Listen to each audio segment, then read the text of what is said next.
ये सिर्फ एक पोर्ट ही नहीं, आगे मत जाओ ना, ये कैसे ले लो। गेटवे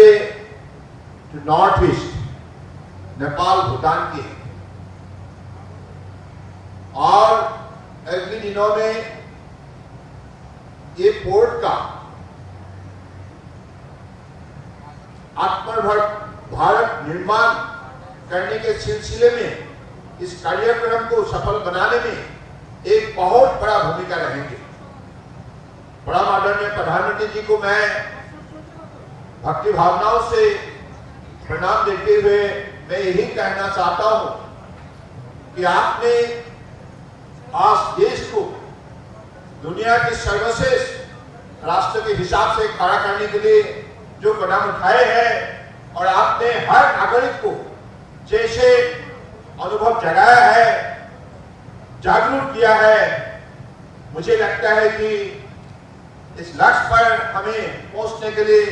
कोई असुविधा नहीं होगा, कोई तकलीफ नहीं होगा, क्योंकि आज एक भारत श्रेष्ठ भारत इसी दिशा पर कन्याकुमारी से कश्मीर तक, अरुणाचल प्रदेश से गुजरात तक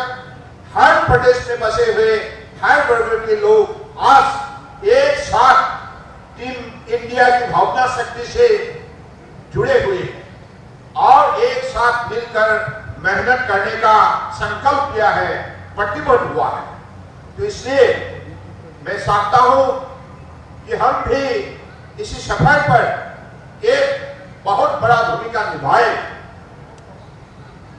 भक्ति भावनाओं से भारत माता की शरणों पे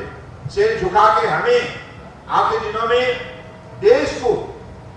दुनिया का सबसे शक्तिशाली राष्ट्र के हिसाब से खड़ा करना ही होगा। तो आज मैं चाहता हूं कि माननीय प्रधानमंत्री जी ने श्यामा प्रसाद मुखर्जी पोर्ट को बढ़ावा देने के लिए जो कदम उठाए हैं, नई नई सुविधा यहाँ खड़ा किया है और अगले दिनों में भी खड़ा करने का जो निर्णय लिया है, इससे साफ जाहिर है कि हमारे ये श्यामा प्रसाद मुखर्जी पोर्ट दुनिया का एक लीडिंग पोर्ट बनने जा रहा है।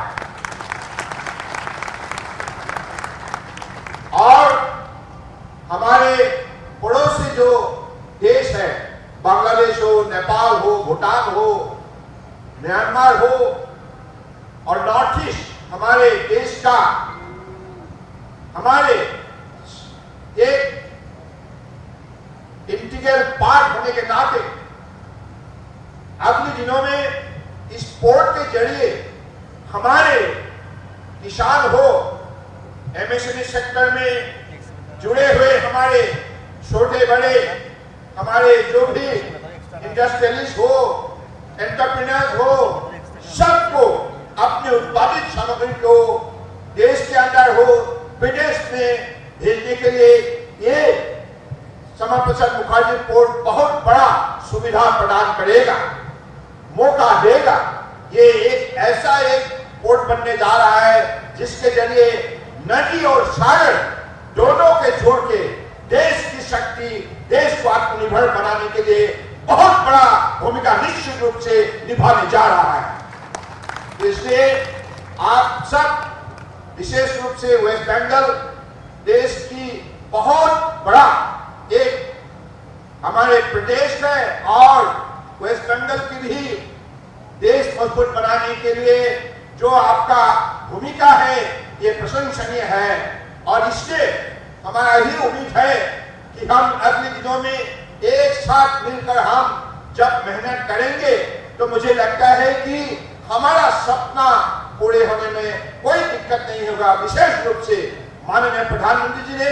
हमें आत्मनिर्भर बनाने के लिए उन्होंने अलग अलग जो कार्यक्रम हाथ में लिया है, जिसके वजह से सबको मौका मिला है आगे बढ़ने का। किसान हो, मजदूर हो, दिव्यांग हो, महिला हो या युवा हो, सबको आज आगे बढ़ने के लिए मौका मिला है। इसलिए अलग अलग कार्यक्रम के जरिए सबको मौका दिया है और इसी नीति का आधारित सबका साथ, सबका विकास, सबका विश्वास, यानी कि सबको साथ लेना होगा, सबको साथ लेकर अपना शक्ति बढ़ाना होगा और अपना शक्ति बढ़ा के देश को मजबूत बनाना होगा। तो मुझे लगता है कि इसी दिशा पर हम चल पड़े हैं और पीछे देखेंगे नहीं। और आज विशेष रूप से ब्रह्मपुत्र, बराक और साथ में गंगा, हमारे national waterways 1, national waterways 2, national waterways 16, ये तीनों नदी के जरिए हम बांग्लादेश होके और गंगा हमारे इलाहाबाद से हल्दिया तक आकर ये तीनों नदी का जो मिलन होता है और तीनों नदी का मिलन भूमि को आज एक वाटर ट्रांसपोर्ट के सिलसिले में तीनों नदी का महत्व बढ़ाने के लिए और तीनों नदी के जरिए हर स्टेट को आगे बढ़ाने के लिए, अर्थव्यवस्था मजबूत करने के लिए इस श्यामा प्रसाद मुखर्जी पोर्ट ने जो भूमिका निभा रहा है और भूमिका निभाने जा रहा है, मुझे लगता है कि हर प्रदेश एक्सपोर्ट इंपोर्ट में एक बहुत महत्वपूर्ण भूमिका लेने जा रहा है। तो हमारे अलग अलग जो भी एग्रीकल्चर आइटम है और हमारे अलग अलग सेक्टर में उत्पादित अलग अलग जो कमोडिटीज है और दुनिया में इस कमोडिटी का जो क्वालिटी के हिसाब से जैसा आदर है, जैसे एक्सेप्टेबिलिटी है, उसी हिसाब से मुझे लगता है कि हमारी ये वाटर ट्रांसपोर्ट के जरिए इसी चीजों को आगे बढ़ाने के लिए पोर्ट का एक बहुत बड़ा महत्वपूर्ण भूमिका रहेगा और इसलिए पोर्ट ने उसी दिशा को सफल बनाने में लगे हुए हैं। आज श्यामा प्रसाद मुखर्जी पोर्ट में अलग अलग कार्यक्रम का इनॉग्रेशन किया गया है। मैं विशेष रूप से इस पोर्ट के जो भी अध्यक्ष है विनीत कुमार जी को धन्यवाद देता हूं। उनके जो भी साथी है, सहयोगी है, राही है, एक मेहरा है, बाकी जो भी अधिकारी है, कर्मचारी है और जो भी स्टेक होल्डर है, जो भी प्राइवेट प्लेयर है, सबको मैं धन्यवाद देता हूं। आप लोगों ने इस पोर्ट का शक्ति बढ़ाया है, पोर्ट का पहचान बनाया है और विशेष रूप से मैं वेस्ट बंगाल की जनता को विशेष रूप से धन्यवाद देना चाहता हूं। आप लोगों का सहयोग की वजह से ये संभव हुआ है और ऐसे ही आप सहयोग करते रहिए,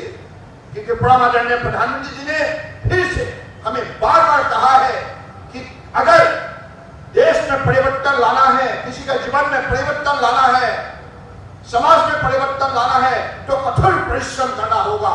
और कठोर परिश्रम करने के लिए हमको एक साथ मिलकर अपना शक्ति बढ़ाना होगा और मनोबल बढ़ाना होगा,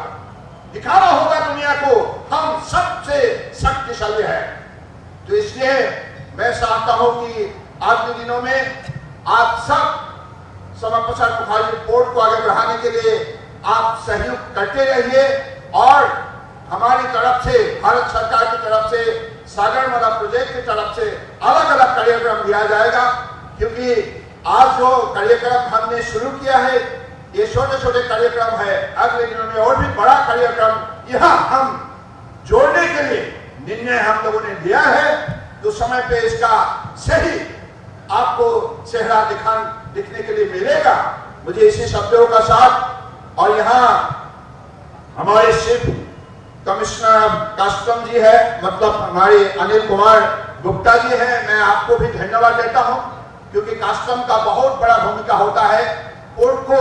सही आगे बढ़ाने के सिलसिले में, क्योंकि कस्टम क्लियरेंस अगर जल्दी मिल जाए तो हमारे एक्सपोर्टर को, इंपोर्टर को बहुत बड़ा मनोबल मिलता है। तो साथ साथ में हमारे मंच पे उपस्थित रिटायर्ड पीके सक्सेना जी, आपको भी मैं धन्यवाद देता हूं। आप सब लोगों ने आज हमारे पोर्ट का रिपेयरिंग फैसिलिटी, बिल्डिंग फैसिलिटी मजबूत बनाने के लिए आप लोगों ने नए कदम उठाए हैं, इसके लिए मैं अभिनंदन देता हूं। और अगले दिनों में सागर हो या नदी में जो शक्ति, संभावना, संपदा बसा हुआ है, इनको हम पहचानें और समाज को भी इस दिशा पर विशेष रूप से अनुभवी बनाएं। क्योंकि लोगों ने नदी में हो सागर में हो बसे हुए शक्ति को ठीक से नहीं देखा था। और अब दुनिया में 21वीं शताब्दी में सब लोगों ने आज दुनिया भर में इस विषय को सब लोगों ने मान्यता देने लगा है कि सागर में हो या नदी में कितना शक्ति बसा होता है। आपको मालूम है कि नदी के जरिए सागर के जरिए जो भी ट्रांसपोर्टेशन होता है इसमें कितना हमारा सस्ते में हम ट्रांसपोर्ट कर सकता है। इसलिए कॉस्ट इफेक्टिव ये सारी यात्रा को हम अगले दिनों में बढ़ावा देना होगा ताकि हमारा अर्थव्यवस्था को हर व्यक्ति, हर समाज, हर हमारे इलाका की अर्थव्यवस्था को हम मजबूत कर पाए। सो उसी दिशा पर हम अगले दिनों में काम करने के लिए एक साथ मिलकर जाना होगा और याद रखना होगा एक भारत श्रेष्ठ भारत हमारा हमेशा मन में हमारा लक्ष्य बन के रहना चाहिए, हमारा इरादा बन के रहना चाहिए। और बड़ा माननीय प्रधानमंत्री नरेंद्र मोदी जी ने सुबह शाम मेहनत करके पिछले 7 साल के अंदर जो संस्कार, जो परिवर्तन देश के लिए लाया है, इसके लिए मैं फिर से माननीय प्रधानमंत्री जी को धन्यवाद देते हुए और यहाँ उपस्थित आप सबको दिल से प्रणाम और धन्यवाद देते हुए मैं अपने भाषण को विराम देता हूँ। धन्यवाद। जय हिंद।